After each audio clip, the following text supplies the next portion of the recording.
के अंदर 5वें शिव महापुराण के विद्येश्वर संहिता में लिखा हुआ है महाराज, विद्येश्वर संहिता। यदि कोई नारी अपने पति से एक बार कह दे कि मैं तुमसे विवाह कर मेरी जिंदगी नर्क हो गई, इससे तो नहीं होता तो अच्छा रहता। जो नारी अपने पति के साथ झगड़ा करते समय इस संबोधन को बोल देती है, वो नारी 1000 बार करवा चौथ का व्रत कर ले, सोमवार का व्रत कर ले, एकादशी का व्रत कर ले, उस नारी का सात्वित्व कभी नहीं रहता, उसका सात्वित्व भंग हो जाता है। केवल एक संबोधन कर दो पर 33 कौटी देवताओं की धर्म पत्नियां भी तो 33 कौटी होंगी। अरे बोलो तो सही, इंद्र की इंद्राणी, ब्रह्मा की ब्रह्माणी, भगवान विष्णु की लक्ष्मी, शंकर की पार्वती, 33 कौटी देवता की धर्म पत्नियां भी 33 कौटी हैं। पर 33 कौटी देवताओं की धर्म पत्नियों का व्रत पृथ्वी पर नहीं होता। अगर पृथ्वी पर आज भी किसी का व्रत होगा तो माता पार्वती का होगा। कभी लक्ष्मी जी का व्रत होता है क्या? अरे बोलो तो, ये दिवाली पे तुम लक्ष्मी जी का व्रत कर लेती हो, ये तुम्हारे हिसाब से करती हो, शास्त्र प्रमाणित व्रत नहीं है ये कि कहीं लिखा हो शास्त्र में, किसी पुराण में नहीं लिखा कि दिवाली का व्रत करो।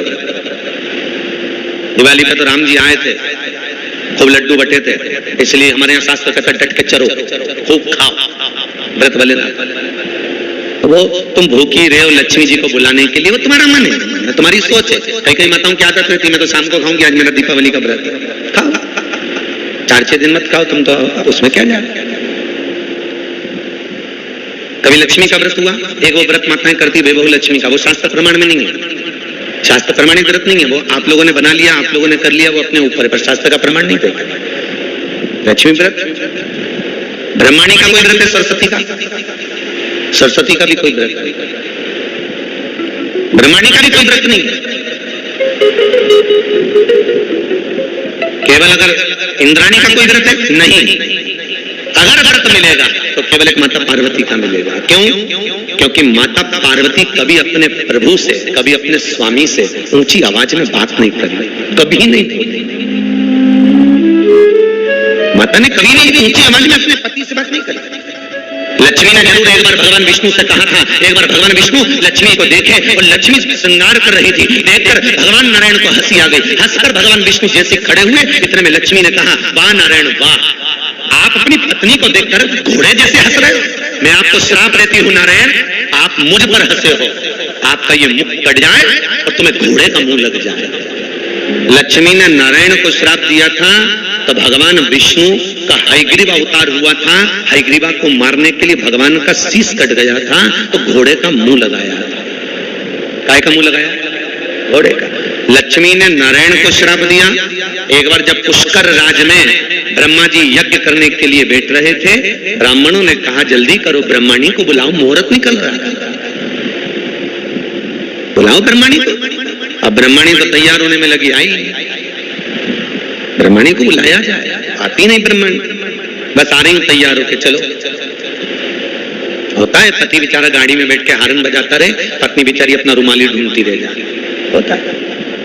अब वो बार बार हारन बजाए, ये बार बार क्या आ रही, अब ब्रह्माणी भी ऐसी आ रही, बस कह रही, बंधु इतने में देव ब्राह्मणों ने कहा मुहूर्त निकल जाएगा, तो ब्रह्मा जी ने कहा आपको जो करना है करो और यज्ञ चालू करो। इतने में ब्राह्मणों ने गाय को पकड़कर खड़ा करा और गाय माता के सामने ब्राह्मणों ने वेद की ध्वनि करना प्रारंभ करी। जैसे ही वेद की ध्वनि करना प्रारंभ करी, गाय के मुख से वेद माता गायत्री को प्रकट कर लिया और गायत्री को प्रकट कर कर भगवान ब्रह्मा जी के पास में गठजोड़ा बांधकर बिठा दिया। यज्ञ प्रारंभ हो गया। इतने में सरस्वती तैयार होकर आ गई। ब्रह्माणी जैसे तैयार होकर आई, ब्रह्माणी ने देखा कि मेरी जगह पर कोई दूसरा बैठा है। ब्रह्माणी क्रोध में लाल होकर बोली, हे ब्रह्मदेव, तुमने मेरे स्थान पर किसी दूसरी नारी को बिठाया है, मैं तुम्हें श्राप देती हूँ, पृथ्वी पर कहीं तुम्हारे मंदिर नहीं बनेंगे। केवल एक पुष्कर राज की भूमि पर अगर तुम्हें मंदिर बनवाना है तो एक कन्या का कन्यादान करना पड़ेगा। एक कन्या का कन्यादान। शास्त्र कहता है एक कन्या का कन्यादान कर दो तो भगवान ब्रह्मा का मंदिर बन गया। एक कन्या का कन्यादान कर दो तो वैकुंठ में अपनी सीट पक्की हो जाती है साहब। एक कन्या का कन्यादान करने से। और कई कई लोग तो बड़े भाग्यशाली होते हैं जिनके यहाँ 4, 5, 3, 2, 1 इतनी कन्याओं का कन्यादान होता है। भाग्यशाली मुक्का।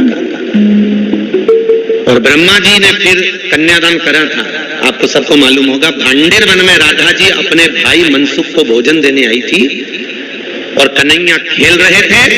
नारद जी ने राधा और कृष्ण का विवाह भांडेर वन में कर दिया।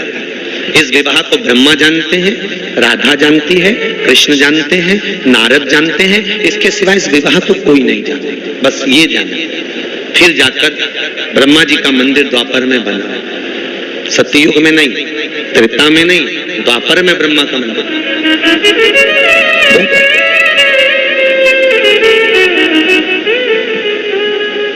द्वापर में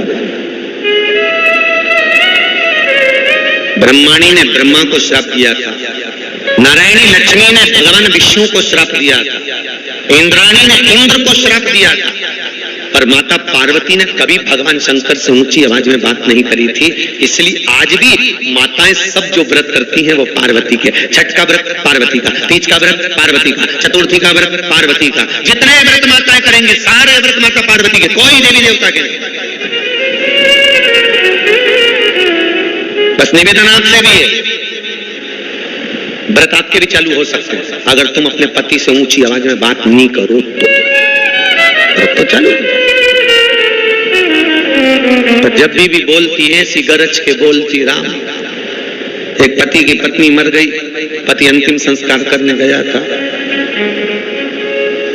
और अंतिम संस्कार कर वापिस आ रहे थे।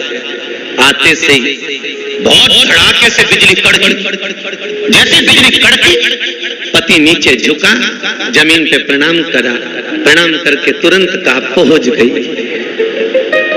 तो जितने लोग अंतिम संस्कार करके आ रहे थे उन्होंने कहा तुझे कैसे मालूम कि पहुंच गई? नहीं, नीचे भी गरजती थी, ऊपर जाते से ही गरजी है, समझ लो पहुंच गई, सही जगह पहुंची, स्थान मिल गया। होता है। अब अनसुईया मैया पतिव्रता धर्म का पालन करती है। अनसुईया मैया पतिव्रता धर्म का पालन करती है, पति को परमेश्वर मानती है, पति के चरणों को नमन करती है, पति के चरणारविंद का स्मरण करती है, पति के चरणों को नित्य पति प्रणाम करती है। आप में से कितनी माताएं जो अपने पति को रोज प्रणाम करती है? जरा हाथ उठा ले। अरे एक आध उठा लो, शर्मा सुरमु में उठा लो, झूठा मुंह उठा लो। 1 2 3 4 4.5 नहीं, वो 4.5 इसलिए ऊपर करा था, गिरा दिया, मैं समझ लिया चतुर्थी के दिन पड़ती होगी, केवल करवा चौथ के दिन। इतना तो मेरे को भी ध्यान दे दो, पर करना चाहिए, नित्य प्रति प्रणाम तो करना चाहिए। अच्छा तुम मत, कभी कभी ऐसा भी होता है तुम नहीं करती वो कर लेता हो, कभी कभी ऐसा भी होता है, हमने देखा है कई बार घर में जब झगड़ा होता है तो पति बेचारा कहता है मैं तेरे हाथ जोड़ू, तेरे पांव पड़ू, चुप हो जा, अरे जगदम्बा हो जा। बेचारा और क्या करे? तुम अच्छा तुम बताओ इससे ज्यादा क्या करेगा? वही बेचारा अकेले में तेरे पांव पड़ लो तो चुप हो जा। बोलो अनसुईया मैया पतिव्रता धर्म का पालन करने वाली है, पति को परमेश्वर मानने वाली, पति के चरणारविंद का स्मरण करने वाली, पति के चरणों का अनुमोदन करने वाली, पति की प्रणाम। अच्छा ईमानदारी से बोलना, पत्नी पति को ज्यादा स्नेह करती है कि पति पत्नी को ज्यादा स्नेह करता है? कितनी जल्दी बोली, कितनी जल्दी। सब चतुर हो गए भोपाल के, बुआ जी जय हो थारी, सब चतुर। पर ऐसा नहीं है, पति बोलता नहीं है, उसका प्रेम उसका स्नेह दिखता नहीं है, पर शिव महापुराण में और भागवत में पति के चरित्र। अच्छा उसको भी जाने दो, तुम तो अपनी एक बात, एक पति पति गार्डन में घूम रहे थे और गार्डन में घूमते घूमते एक बड़ा सा कुत्ता और पत्नी जिधर चल रही थी उधर ही कुत्ता था। बेचारे पति को लगा ये कुत्ता मेरी पत्नी को खा जाएगा, फिर बच्चों को स्कूल कौन भेजेगा, टिफिन कौन बनाएगा, ट्यूशन कौन भेजेगा। पति ने पत्नी का हाथ पीछे खींचा, कुत्ता और आगे बढ़ा, पति बेचारा घबराया इसको खा जाएगा, कुत्ता मुझे काटा पर मेरी पत्नी को नहीं काटना चाहिए, मुझे काटेगा चल जाएगा, पत्नी पत्नी को काटेगा, वो ना तो बच्चों को भेज सकती, ना उसका श्रृंगार करे, ना कुछ बच्चों का टिफिन बनाए, बेचारी बीमार पड़ जाएगी। मेरे को कुत्ता खा जाए और मेरी पत्नी को नहीं काटे। उसने पत्नी का हाथ और पीछे खींचा, जैसे पीछे खींचा कुत्ता और आगे आया, और कुत्ता जैसे आगे आया देखा कुत्ता लपकने वाला है। इतनी देर में जैसे कुत्ता दौड़ा, पति ने पत्नी को गोदी में उठा लिया। जैसे गोदी में उठाया कुत्ता भाग गया। कुत्ता भागा, पति ने पत्नी को नीचे उतारा। पत्नी गुस्से में लाल होकर बोली, तुम्हारे जैसा पति जिंदगी में कभी नहीं देखा मैंने। बताओ, दुनिया के लोग कुत्ते को भगाने के लिए पत्थर उठाते, तुमने मुझे उठा लिया। अब बताओ, बेचारा वो तो भला ही सोचा था। उसने कौन सा बुरा सोचा? उसने तो बेचारे ने भला ही सोचा कि मैं पत्थर नहीं, इसको उठा लूं, इसको नहीं काटेगा, मेरे पाँव में काट खाएगा। तो ऐसा नहीं है कि पति इसने नहीं करता है, पर उसका इसने दिखता नहीं। बेचारे ने उठाया, पर तो भी करे सो करे, जीवन का सुख पाना। भगवान अनसुईया मैया पतिव्रता धर्म का पालन करती है, पति को परमेश्वर मानती हैं, पति के चरणों का अनुमोदन करती है, पति के चरणों का स्मरण करती है, पति के चरणों का नाम जाप करती है अनसुईया।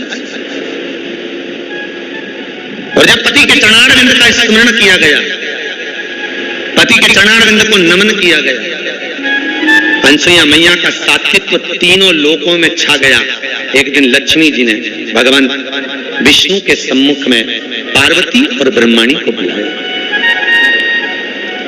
और पार्वती और ब्रह्माणी को बुलाकर कहा, सुनो, हमने सुना है कि अनसुईया का सात्वित्व बड़ा प्रबल है। हाँ, परीक्षा ली जाए। ठीक है, ले। तीनों देवियों ने अपने अपने स्वामियों से कहा, जाकर अनसुईया जी की परीक्षा लीजिए। क्या परीक्षा लेना है? अनसुईया जी के दरवाजे पर जाकर भिक्षा मांगना, और भिक्षा भी मांगना तो नग्न अवस्था में मांगना।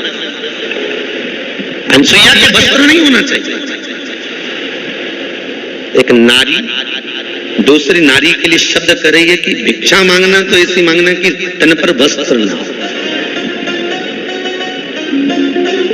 भगवान विष्णु ने लक्ष्मी से कहा, ओ लक्ष्मी, ये कैसे प्रसंग करिए तू? तेरी बुद्धि, तेरी सोच, तेरी वृत्ति गई कहां चली गई? बहुत ध्यान देना, कलकत्ता में था, जैसा खाया अन्न, जम के बोलो,